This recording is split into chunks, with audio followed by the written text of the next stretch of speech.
আসসালামু আলাইকুম প্রিয় দর্শক, সবাই আমার শুভেচ্ছা নেবেন।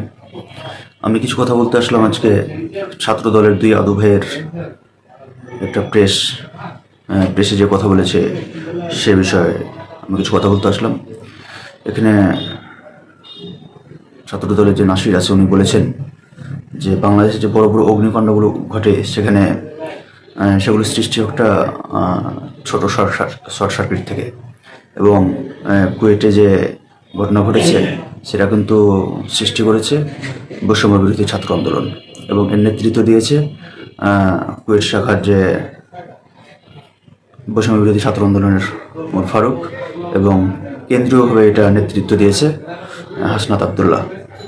উনি এখানে সম্পূর্ণটাই দোষ দিয়েছেন বৈষম্য বিরোধী ছাত্র আন্দোলনের। আচ্ছা ঠিক আছে, আমি কারো পক্ষে কারো বিপক্ষে না, আমি কিন্তু একজন সাধারণ নাগরিক।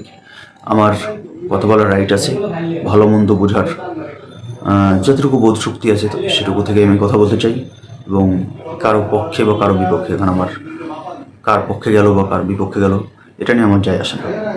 তো কথা হলো কোনটা, যে নাসির বললেন যে ঘটনাটা যে বৈষম্য বিরোধী ছাত্র আন্দোলন এর জন্য দায়ী, কিন্তু যে ঘটনাটা ঘটেছে কুয়েটে সেখানে সবচেয়ে বেশি আহত হয়েছে বৈষম্য বিরোধী ছাত্র আন্দোলনের নেতাকর্মীরা বা সাধারণ ছাত্ররা, এবং সেখানে মহড়ার দেখা গেছে যে যুব দলের একজনের মানে ইন্ডিকেট করা হয়েছে আর কি, বা তার পাশেও অনেকগুলো লাঠিসোঁটা এবং ধারালো অস্ত্র নিয়ে দাঁড়িয়ে থাকতে দেখলাম। এটা যদি হয়ে থাকে যে বৈষম্য বিরোধীরা যদি এটা করে থাকে, বৈষম্য বিরোধী ছাত্র আন্দোলন যদি এটা করে থাকে, এটা সৃষ্টি করে থাকে, তাহলে তাদের হাতে দেশীয় ধারালো অস্ত্রগুলো কোথায়? তাদের হাতে নাই কেন? আর আর আপনারা যে ফেরেস্তা, আপনাদের হাতে আসলো কেন, ধারালো অস্ত্র আসলো কেন?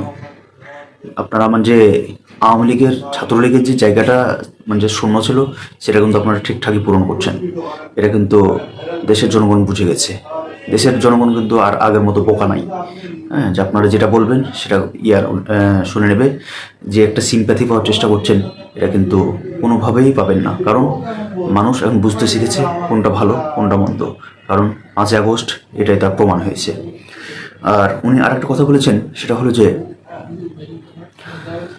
আপনারা আগে শুনুন, আমি তার কথাটা বলার আগে আপনারা আগে শুনুন, তারপর আমি সে বিষয়ে একটু কথা বলি, শুনে আসুন। গতকাল খুলনা প্রকৌশলী বিশ্ববিদ্যালয়ে যে ঘটনা ঘটেছে সেটিকে আমরা এভাবে বর্ণনা করছি যে বাংলাদেশে বড় বড় অগ্নিকাণ্ড যখন ঘটে আমরা দেখি সেটি ছোট ছোট শর্ট সার্কিট থেকে তৈরি হয়, এবং গতকাল খুলনা প্রকৌশলী বিশ্ববিদ্যালয়ে যে ঘটনা ঘটেছে সেটি যে শর্ট সার্কিট হয়েছে সেটি তৈরি করেছে খুলনা প্রকৌশলের বৈষম্যবিরোধী ছাত্র আন্দোলনের বিশৃঙ্খল মব, এবং এটির নেতৃত্ব দিয়েছেন খুলনা প্রকৌশল বিশ্ববিদ্যালয়ের বৈষম্যবিরোধী আন্দোলনের আহ্বায়ক ওমর ফারুক, এবং কেন্দ্রীয়ভাবে সেটি মনিটরিং করেছেন বৈষম্যবিরোধী ছাত্র আন্দোলনের কেন্দ্রীয় সমন্বয়ক বা আহ্বায়ক হাসনাত আবদুল্লাহ। আমরা যেটি মনে করছি সেটি হচ্ছে জনাব হাসনাত আবদুল্লাহ বিভিন্ন সভা সেমিনারে বাংলাদেশের মানুষকে বিভিন্ন জ্ঞান দিয়ে থাকেন, বিভিন্ন ওয়াজ নসিহত করে থাকেন। আমরা ওনার কাছে জানতে চাই যে প্রধান উপদেষ্টার সহিত রাজনৈতিক দলগুলোর যে মিটিং হয়েছে সেখানে হাসনাত আবদুল্লাহ কোন প্রোটোকলে গিয়েছেন, এটা আমরা একটু জানতে চাই। এখানে উনি বলেছেন যে প্রধান উপদেষ্টার সাথে যে রাজনৈতিক দলগুলোর মিটিং হয়েছে, যে মিটিংগুলো হয়েছে, এখানে হাসনাত আবদুল্লাহ কোন প্রোটোকলে তাদের সাথে দেখা করতে গেল? উপদেষ্টার সাথে যে দেখা করতে গেল হাসনাত আবদুল্লাহ, তিনি কোন প্রোটোকলে তাদের উপদেষ্টার সাথে দেখা করতে গেলেন, যেখানে থাকার কথা ছিল শুধু রাজনৈতিক দলগুলো? আপনি হয়তো ভুলে যাচ্ছেন আদু ভাই, যে প্রোটোকলে আপনারা যখন দাঁড়িয়ে কথা বলতে পারছেন, আজ প্রেস বিজ্ঞপ্তিতে কথা বলতে পারছেন, সেই প্রোটোকলেই সে কিন্তু প্রধান উপদেষ্টার সাথে দেখা করতে যেতে পারে। তাদের একটাই ভুল কি জানেন? বিপ্লবী সরকার গঠন করেনি। বিপ্লবী সরকার গঠন করলে এই যে আপনাদের এত পটার কথা এগুলো বের হতো না। ঠিক আছে, যে প্রোটোকলে আপনি আজকে দাঁড়িয়ে কথা বলতে পারছেন, যে প্রোটোকলে আপনার নেত্রী আজকে বিদেশে চিকিৎসা নিতে পারছে, যে প্রোটোকলে আপনারা বড় বড় রামদা হাতে বাইরে ঘুরে বেড়াতে পারছেন, যে প্রোটোকলে আপনারা বরিশাল শিক্ষা অফিসে বা